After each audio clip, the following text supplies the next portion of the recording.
I live, work my biz. I'm too far from the rest, not what you used to. Okay, this ain't what you used to. Always with the new, this ain't what you used to. I do me, do you. I do me, do you. This ain't what you used to. Hey family, today I'm going to talk about something that's really important to me, and instead of just talking about it, I'm going to show you how I do it. This is how we do it.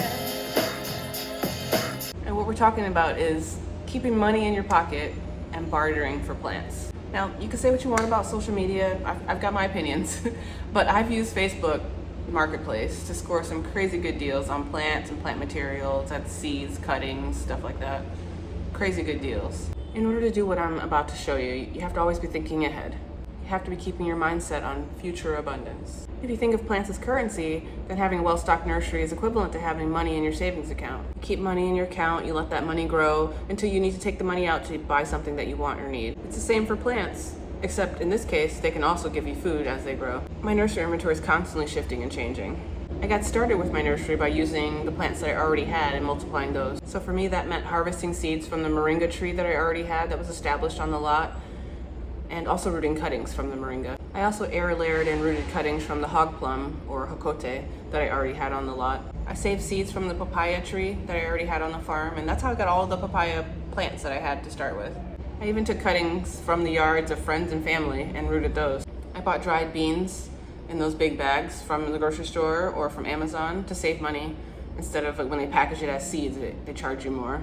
So I got beans to get those started so I could have some nitrogen fixation going on at the farm. In order for your nursery stock to be the best long-term investment, you have to think about saving money on the front end.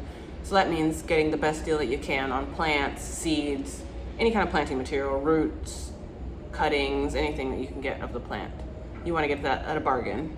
So a great way to start is by multiplying plants that you already have access to, whether that be on your land or friends or family's land. Another way to get easy plants for your nursery is by planting the seeds of the fruit or vegetables that you eat. And you want to plant more seeds or cuttings than you think you need for your own garden so that you can add that to your nursery stock. And of course, taking advantage of any plant deals that you find as you find them, because you might be able to use those plants later to barter for something. There's lots of ways to save. The bottom line is changing your mind to see plants as currency will just change the way you move. So once I've stocked up my nursery and then I've assessed my inventory, the next step is to find somebody to barter with. So let's look at some real examples. So to identify what I've profiled as a plant person, I start by going into the Facebook Marketplace search bar, typing in whatever kind of plant I'm looking for, and then I need to find a person who's selling that. Sometimes you'll be lucky enough to find someone who's advertised that they're looking to trade. When you click on the profile of the person who looks like a potential to trade, what you're looking for is someone who's growing lots of different types of plants. So I got one. Let's try Leah. So I always try to send a photo of what I'm offering so they can see what they might get. And she was polite, but she said, I've already got these, so no thanks. On to the next. And here we can see Joe looks like a perfect plant person for me, and he's got several plants that I'm interested in. So I'll send an equally polite message to Joe, tell him what I'm offering, and see if he's interested. Got one. Joe's down to trade, so there's nothing to do now but to plan the meetup. These are all the plants I'm taking to trade.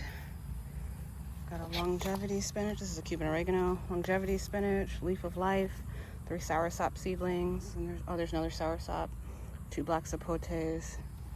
I have 2 3-gallon pots of rooted cassava cuttings, a moringa seedling, cranberry hibiscus, and I think that's it. Yeah, let's go see what we can get. Oh yeah, and I got a Vicks plant. I rooted these cuttings.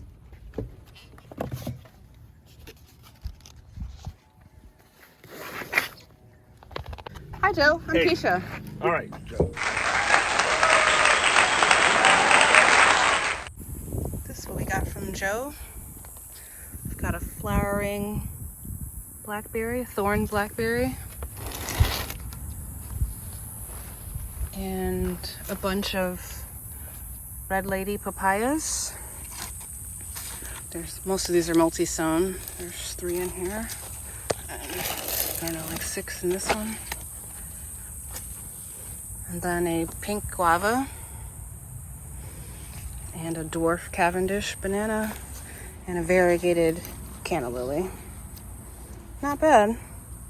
He decided that he didn't want the cassava. He doesn't grow that much food, he said.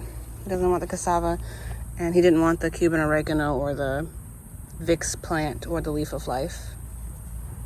But yeah, he took the rest of the stuff. He was happy with his haul. I was with mine, and we said we're definitely gonna do this again. I have a better idea now of the type of plants that he likes. And yeah, it's gonna be a good relationship, I think. The world is totally mad, but plant people are usually abnormally generous and kind people. Let me think about it. No, I've yet to meet a plant person that I didn't like. So just shoot your shot, just try. There's nothing they can do except say no, and you might get some awesome plants. Don't let one no stop you, one obstacle stop you. The goal here is abundance, to have a variety of plants to feed you and your family for years and years to come. So just keep growing. So I hope this video has inspired you guys to think more creatively about what you can do with plants as currency. And just shoot your shot. Try it. Get out there and do something. Grow something. If you're not growing, you're dying.